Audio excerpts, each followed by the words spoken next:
Hola, ¿cómo están?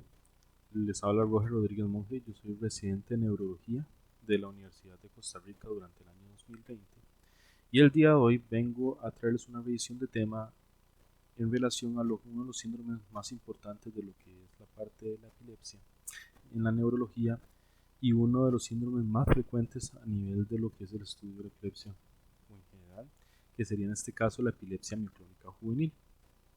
Básicamente vamos a revisar unos puntos específicos, unas generalidades sobre esta enfermedad, con el fin de tener tips claros a la hora del manejo clínico de qué cosas hay que buscar que en la historia clínica, en el examen o en los mismos estudios electroencefalográficos con el fin de poder llevar un adecuado diagnóstico y por ende un adecuado abordaje de estos pacientes. En cuanto a la epilepsia mioclónica juvenil, también conocida como síndrome de Jans o petit mal impulsivo, básicamente porque fue descrito en 1957 de forma exhaustiva en su publicación por cuanto el Dr. Jans y el Dr. Christian describen adecuadamente las características clínicas y electroencefalográficas del síndrome de la epilepsia mioclónica juvenil. A partir de este momento se volvió no solo el síndrome más estudiado o el tipo de epilepsia más estudiada a nivel mundial y del cual hay mayor cantidad de publicaciones y por ende es de los que se conocen mayor cosa en cuanto a lo que es la parte de su abordaje, su tratamiento y la parte neurológica.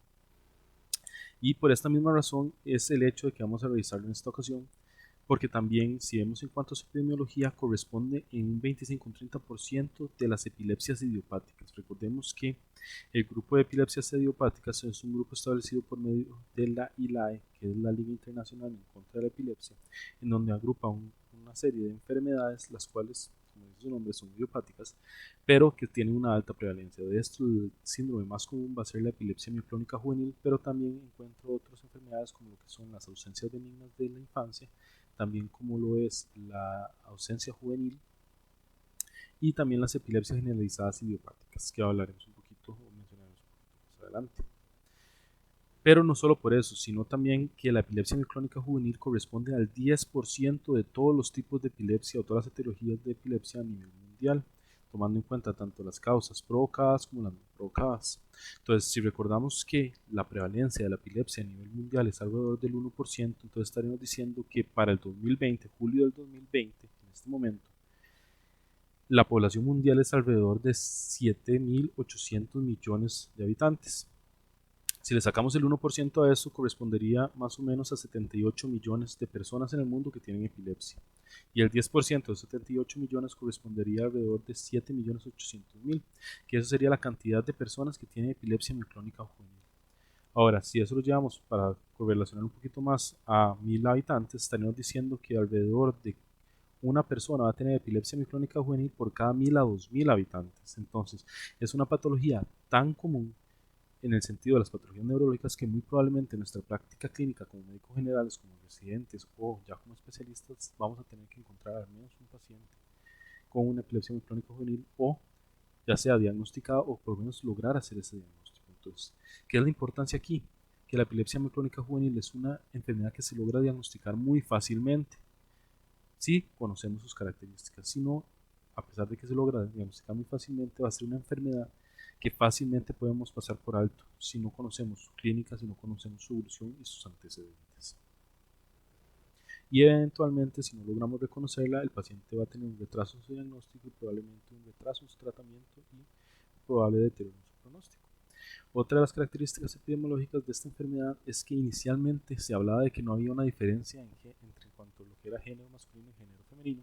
Sin embargo, en estudios recientes se ha visto una leve predilección hacia lo que es el género femenino, con una relación de 2.9 a 1. Y en cuanto a la edad, se habla que la edad promedio es en la adolescencia, de inicio de esta enfermedad más o menos a los 15 años, pero puede tener un rango de edad bastante amplio, desde los 8 años hasta inclusive los 34 años de edad. Eso sí, cuando son de inicios tardíos o de inicios muy tempranos, el diagnóstico puede ser aún más difícil en el sentido de que puede ser un poco más atípico y confundirse con otros síndromes epilépticos. En esta diapositiva podemos ver lo que son las diferentes epilepsias idiopáticas generalizadas en donde, como mencioné, la epilepsia mioclónica juvenil va a corresponder a la más común de todas estas y la más estudiada de estas, pero también podemos encontrar otros nombres típicos que usualmente vamos a ver y oír, como es la epilepsia de ausencia juvenil, como es la ausencia de la infancia y como es la epilepsia tónico-clónica generalizada. Ahora, a pesar de que la epilepsia mioclónica juvenil clásicamente está típicamente clasificado por la ILAE dentro del grupo de las epilepsias con causa no conocida o causa desconocida, se sabe que tiene un fuerte componente genético de fondo, que es una de las cosas que se ha estado estudiando más en los últimos años. En cuanto a su fisiopatología, como lo estaba mencionando, se habla de un probable mecanismo, un probable rol poligénico, y además de esto multifactorial. Entonces, no solo es el componente de una mutación genética asociado probablemente a cambios epigenéticos también, sino también probablemente efectos a nivel ambiental que pueden favorecer esos fenómenos epigenéticos.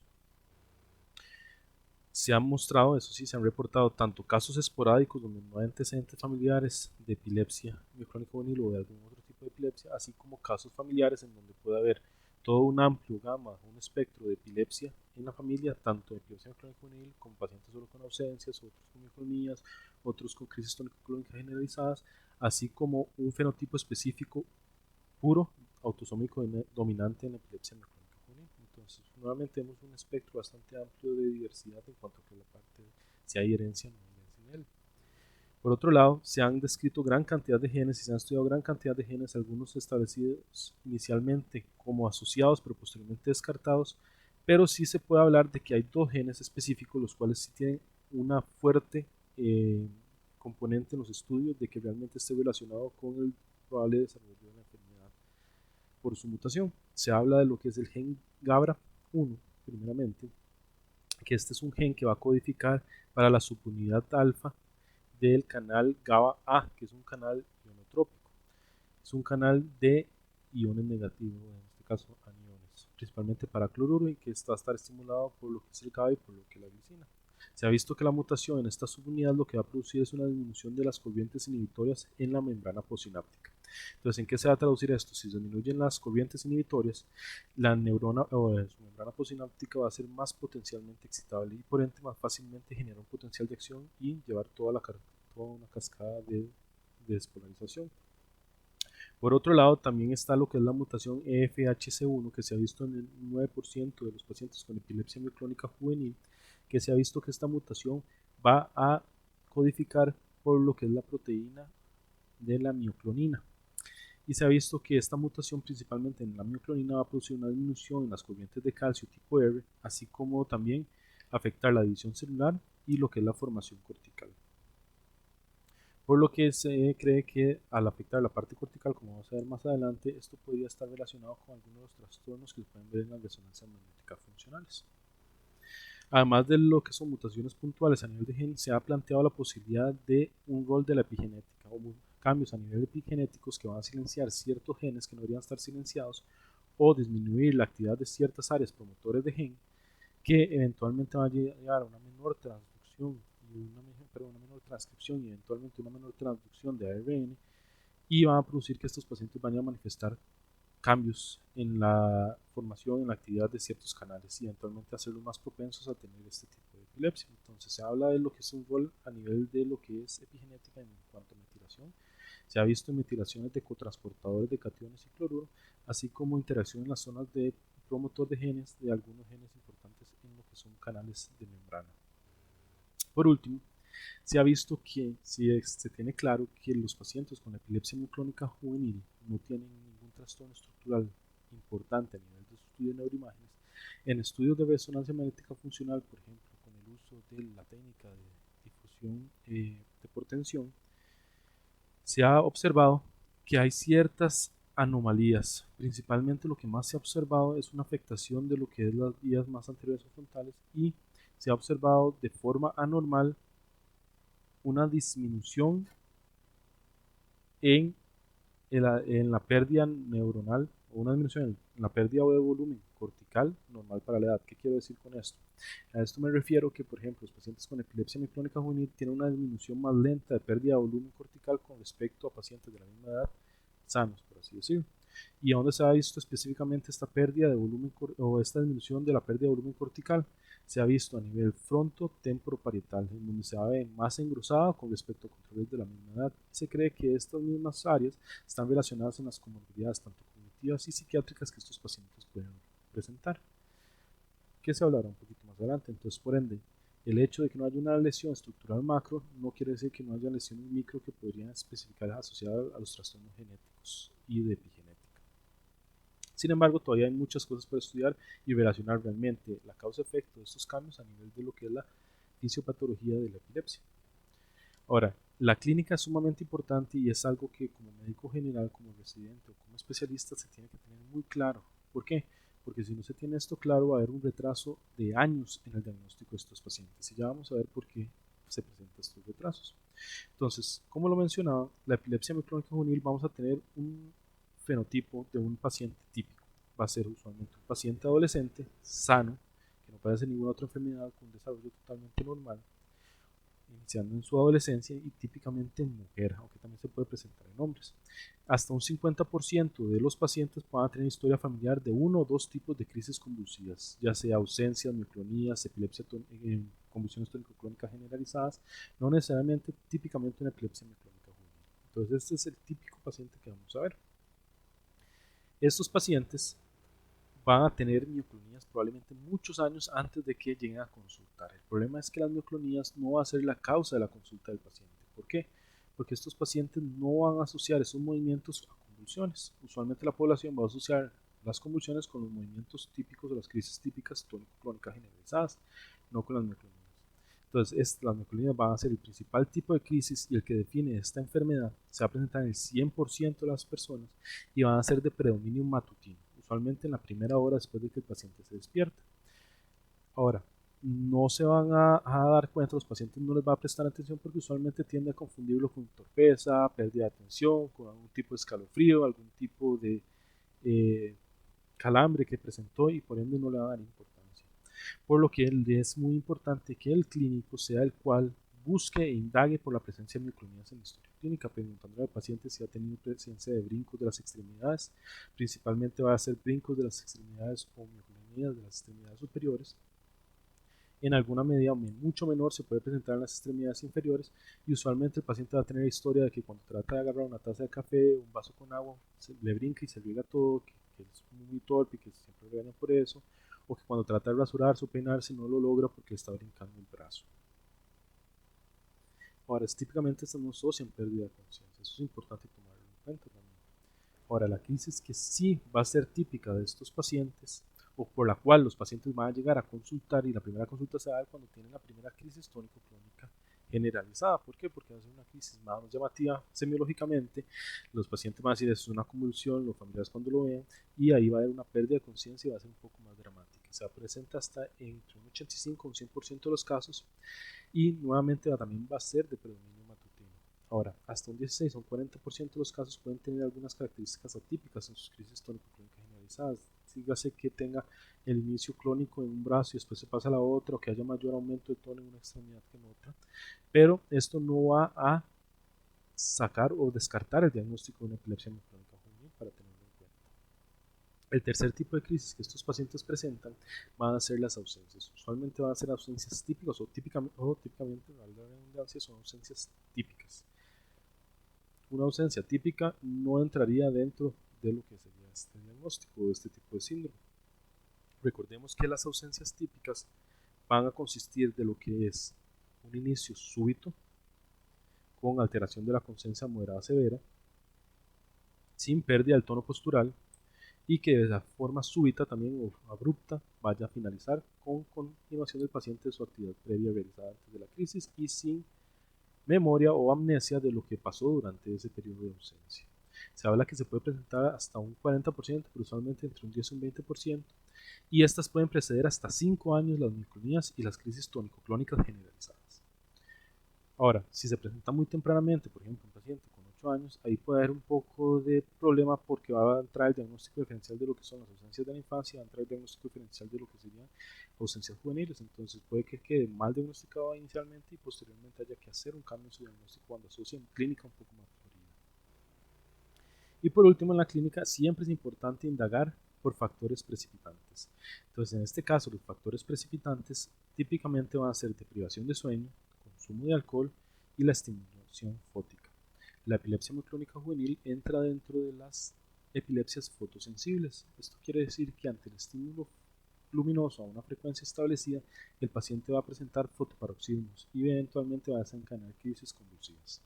Entonces es algo importante para indagar y tomar en cuenta si viendo algún tipo de dispositivo luminoso empezó con un paciente presentó algún tipo de crisis. Por otro lado, de forma un poco más atípica y un poco menos frecuente, estos pacientes van a presentar lo que se conocen como crisis reflejas, en menor medida claramente. Crisis refleja se refiere a aquellos episodios convulsivos que se desencadenan ante algún tipo de estímulo. Y en el caso de específicamente de la epilepsia mioclónica juvenil, se han descrito crisis reflejas en el momento de que el paciente está concentrado realizando alguna actividad, es decir, crisis reflejas por praxias, es decir, el paciente tiene que concentrarse y realizar el pensamiento, la organización y posteriormente la realización de un movimiento con un objetivo, que eso se conocería como praxia.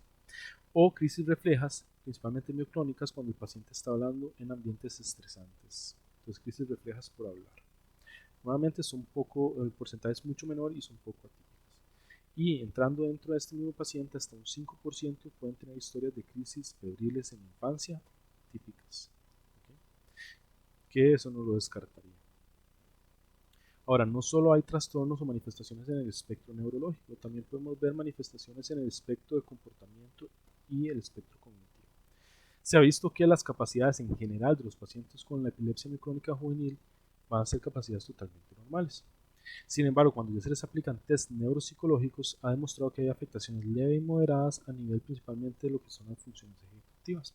Como podemos ver en la diapositiva, van desde lo que es problemas de atención, flexibilidad de pensamiento, pensamiento abstracto, fluencia verbal, planificación, organización y velocidad de pensamiento de estos pacientes.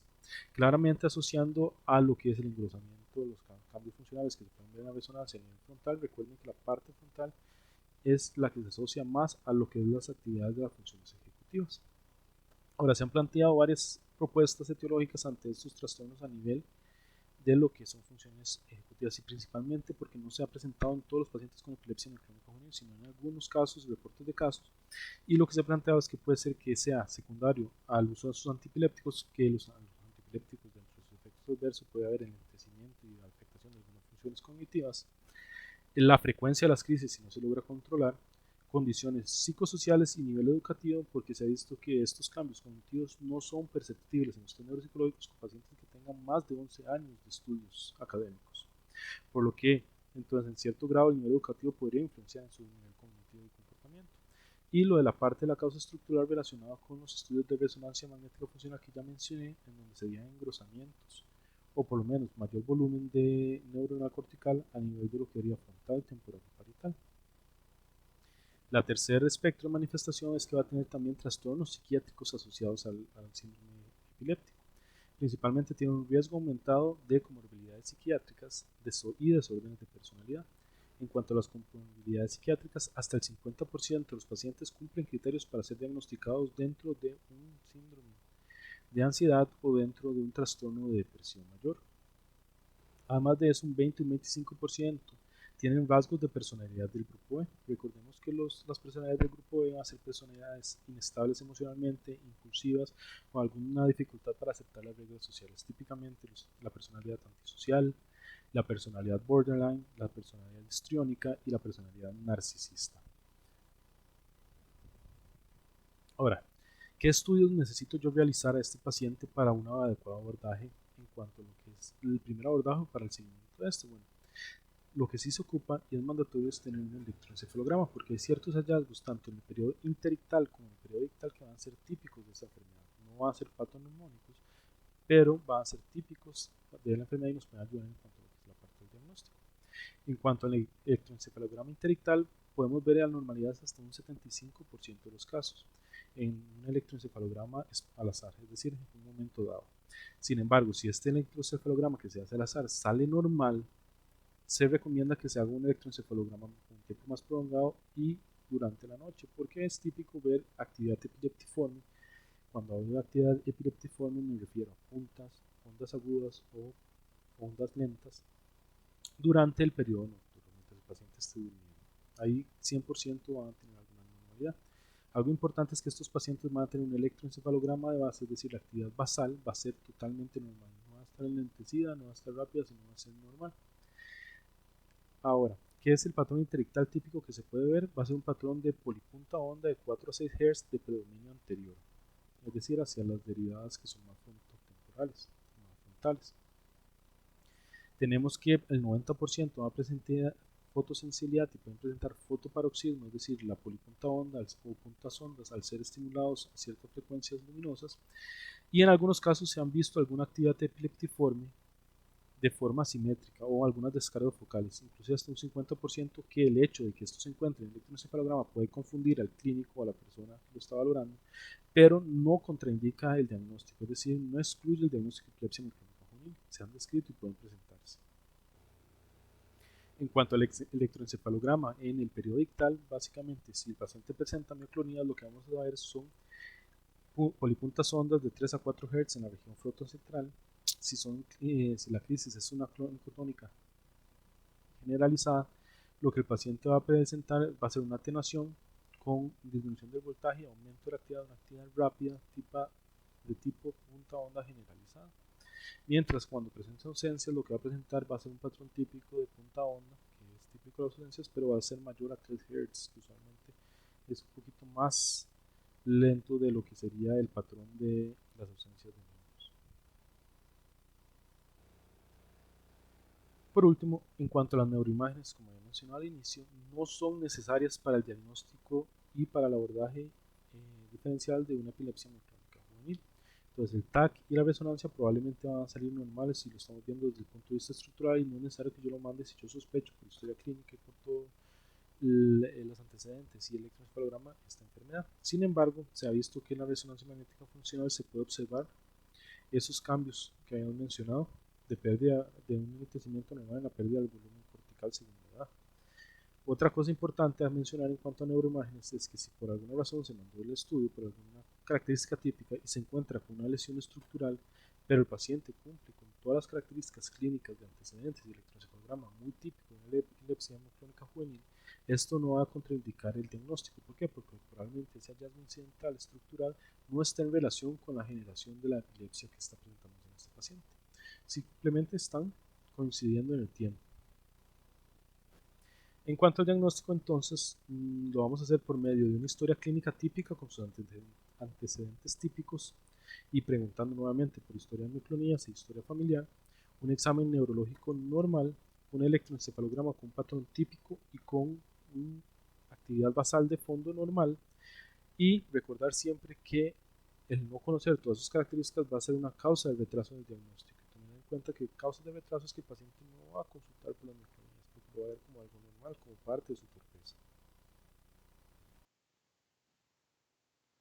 Bueno, otra cosa importante que hay que tomar en cuenta es el diagnóstico diferencial y tener en la mente cuáles son las patologías que probablemente se me van a asimilar mucho o las que tengo que descartar cuando estoy abordando a un paciente con epilepsia o sospecha de epilepsia micrónica.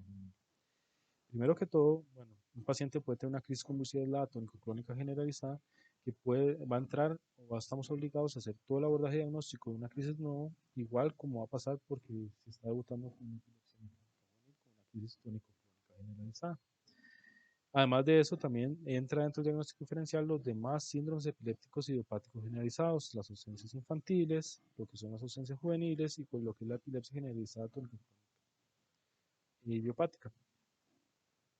Las ausencias con mioclonías palpebrales, lo que es la epilepsia occipital idiopática fotosensible, que se caracteriza por crisis focales sensitivas visuales que van a ser del tipo de colores, de luces y que usualmente va a ser fotosensible, por lo que la estimulación fótica va a producir fotoparoxismos a nivel del electrocardiograma y desencadenar crisis convulsivas.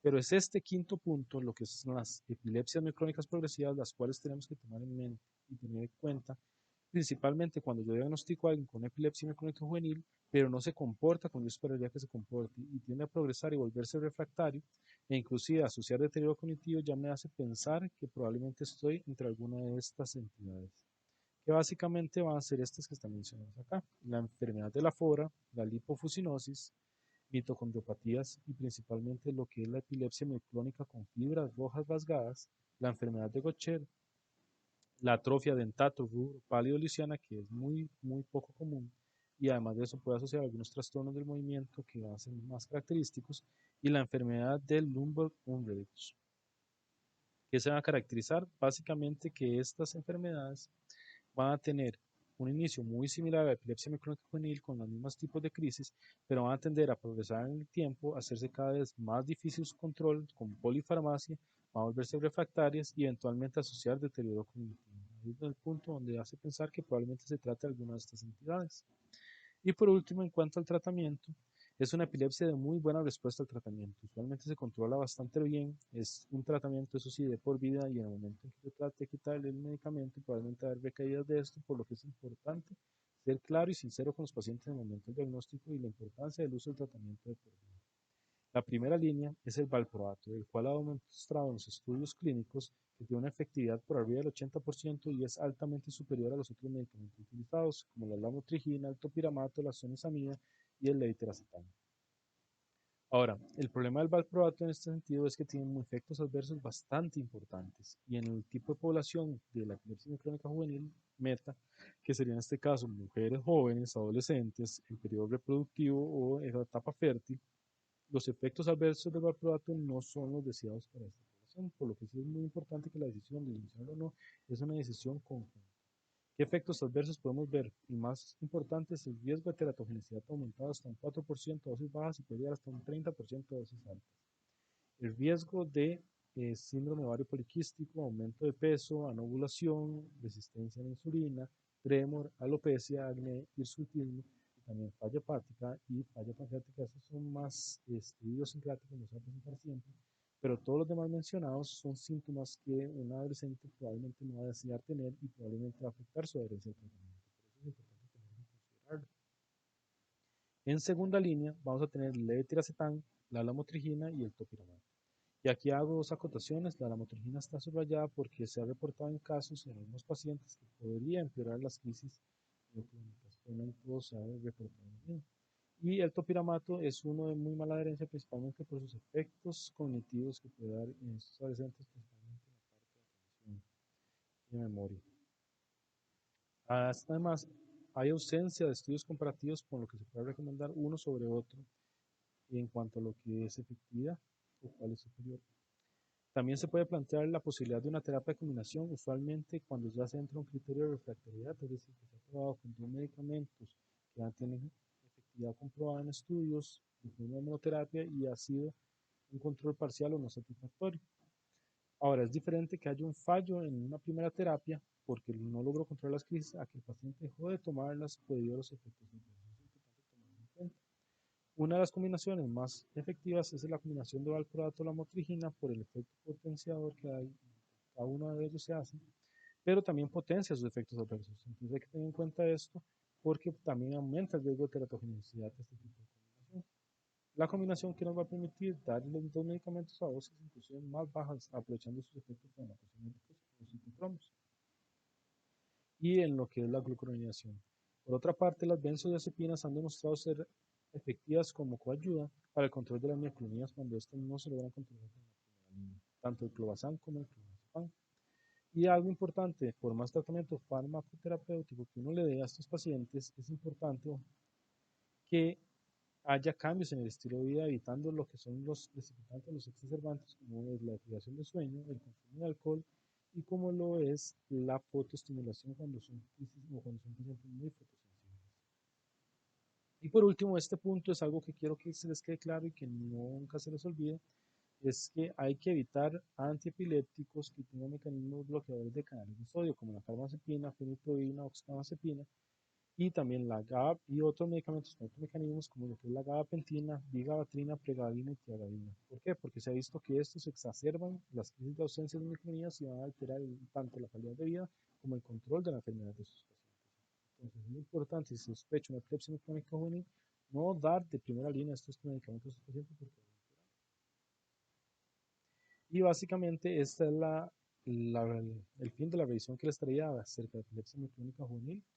Un poco de tips y generalidades en cuanto a su diagnóstico, en su sospecha, su manejo y en cuanto a su diagnóstico diferencial. Creo que lo más importante que debe quedar de esta clase es sospechar, saber las características clínicas para poder sospechar en qué población lo voy a pensar, qué diagnósticos diferenciales tengo que pensar y cómo lo voy a tratar o referir al neurólogo para que él le siga su control.